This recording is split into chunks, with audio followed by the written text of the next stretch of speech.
Hey guys, अस्सलाम वालेकुम। ये है आप लोगों के प्यारे तहजीब से मैं फ्रॉम TeebzCorner और मेरी तरफ से आप सबको ईद मुबारक। Stay blessed. अल्लाह हाफिज़। हे गाइस, अस्सलाम वालेकुम। मैं हूँ आप लोगों के प्यारे तहजीब से मैं फ्रॉम TeebzCorner। आज मैं बनाने जा रही हूँ Eid special pastry, strawberry pastry. उसके लिए हमें क्या क्या इंग्रेडिएंट्स चाहिए मैं आपको बताती हूँ। Digested biscuits, strawberry jelly, cornflour, sugar and milk. सबसे पहले हम लोग कॉर्नफ्लोर और दूध को बनाएंगे। हम अपने कॉर्नफ्लोर को दूध के अंदर डाल लेंगे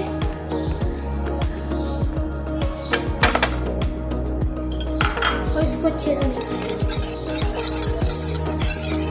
मैं अपनी शुगर डाल चुकी हूँ, लेकिन अभी थोड़ा सा फ्लेवर करने के लिए मैं इसमें स्ट्रॉबेरी सिरप डाल रही हूँ।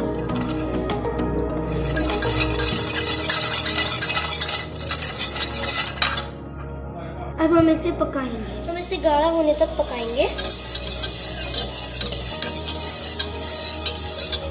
इसमें मेल्टेड बटर डाल देंगे और फिर उसको मिक्स करेंगे।